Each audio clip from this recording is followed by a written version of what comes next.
let's get into our Wednesday wrangle with Liz Storer from GT Media and broadcaster and columnist Justin Smith. Great to see both of you. Happy St Patrick's Day. Have you done anything special, either of you? No, I don't. Not yet. I'm not a big green beer kind of person. I am from Irish blood, but I'm not a big green beer kind of guy. You sound like you have some intent there, Liz. Not yet. The night is young and so am I, Chris.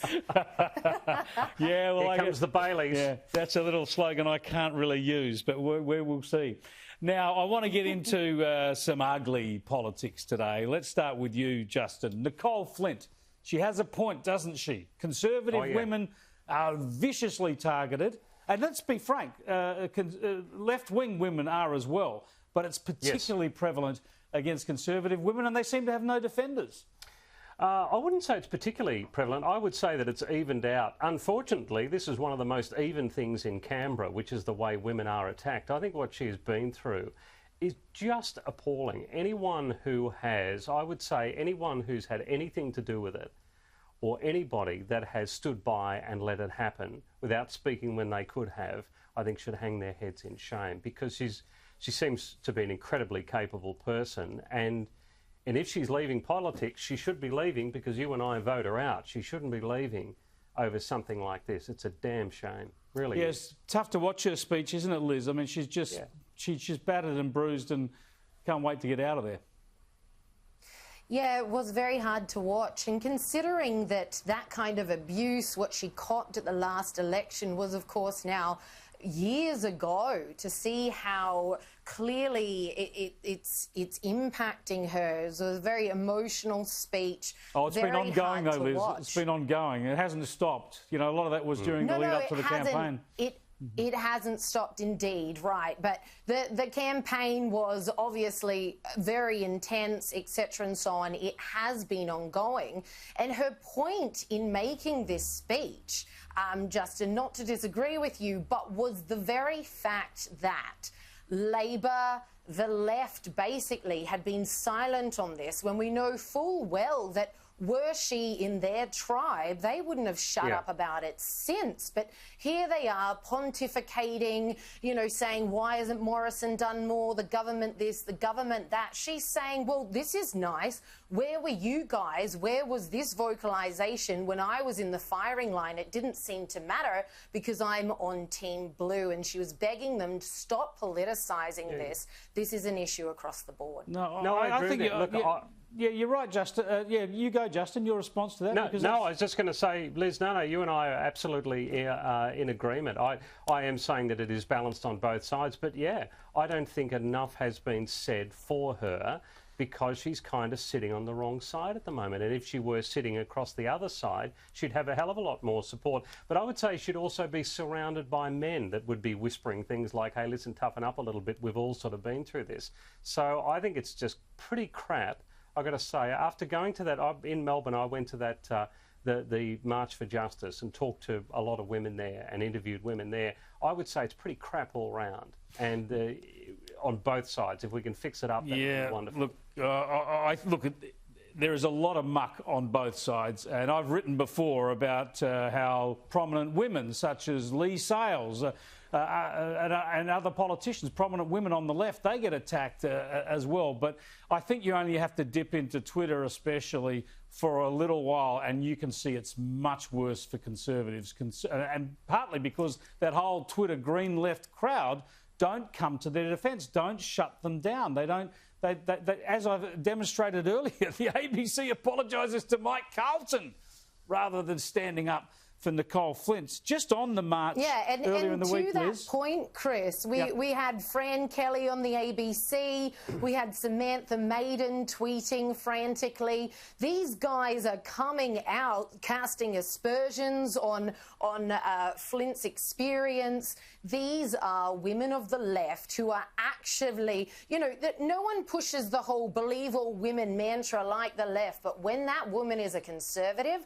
when that woman is not on green team or red team. She actually cops it. And we've seen that from Fran Kelly, from Samantha Maiden and others over the past 2 days. Case Liz, in point. I respect exactly what you said, but look, I'd really love to hear us.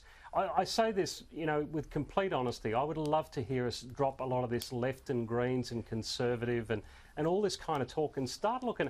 I mean, it's a shocking old cliche, but it's so true. There are far more things about Australians that keep us together as a country than actually split us up. And all we worry about is splitting up and rubbish name calling and carrying. No, this that's is the not point. at We all want to stop true, it. Justin. Nicole's very point, Flint's very point was exactly that. Yep. Where were these other two teams? Why aren't you united on me with this? Why is it once I'm being abused, I have no support from you? So the point you're actually making doesn't make any sense. That's exactly what Flint was begging them to do. No, stop politicising this. Stop making this about right and left. Well, let's expand on that because, Justin, we all support the aims of the March for Justice. Everyone wants less sexual harassment. We want fewer cases of sexual assault. This is something we can all agree on. But has it been turned into a polarised party political debate by the Labor Party? Oh, look, I think it has for some politicians, probably on both sides. I would say that they have turned it into something political, which is a damn shame. I went into that march and the first woman that I spoke to had been raped. And then I think about the fourth woman that I spoke to had been raped. And the others, I spoke to another woman who said, I said to her, look, quite simply, what's it like being a woman in Melbourne? And she said, look, I just never feel 100% safe. And this was an articulate, intelligent, well-together woman who just said, I never feel 100% safe. And they feel completely let down by Canberra, both sides, because they feel like they're just not getting heard and that Canberra isn't representing them because the whole place is a bloody cesspit itself. So how can it fix up other people? It's a far bigger issue than just Canberra, especially when you talk about law enforcement. Just your thoughts on that, Liz, before I have one more issue?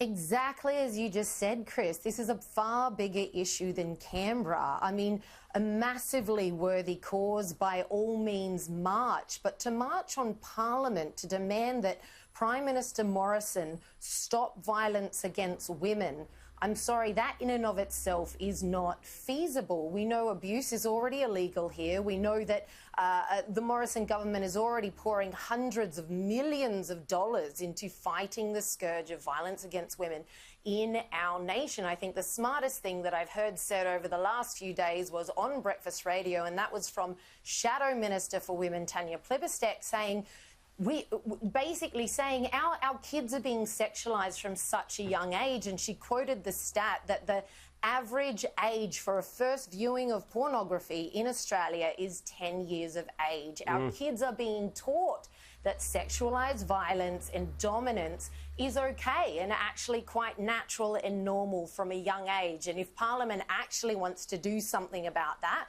then we should have some sort of viewing restrictions like we do if you want to gamble online. You have to prove you're 18 or over.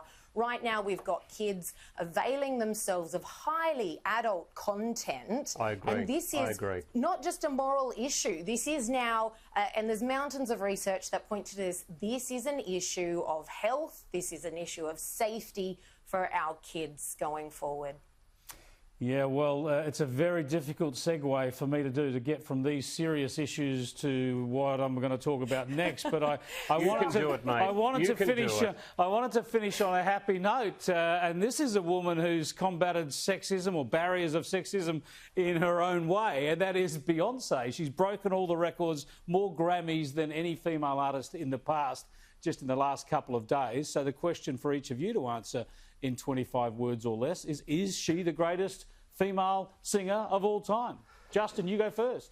Oh, thanks, mate. I really appreciate that. Let me gather my thoughts here. I think she's terrific, to be honest. I think she's great. I'm not overly crazy on the music, just personally, just me. I don't mean to sound like an old bloke here, but I'm just not overly crazy on the music. But I think she is just magnificent. She's great. Liz?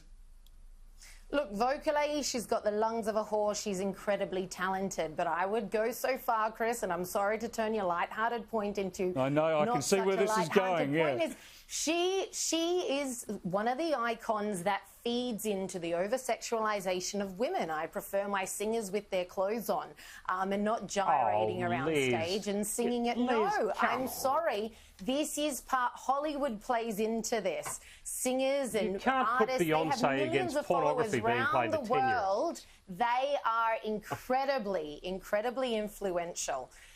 And it does. It feeds into the very culture that we've been talking about. She's certainly not one of the worst offenders, but I couldn't let that go without mentioning. No, well, that is a debate we'll have to continue during the commercial break. Maybe we should have started with Beyonce. Thanks so much for joining us again, Justin Smith and Liz Storer. Chris. Our Wednesday wrangle. Always good to get their points of view.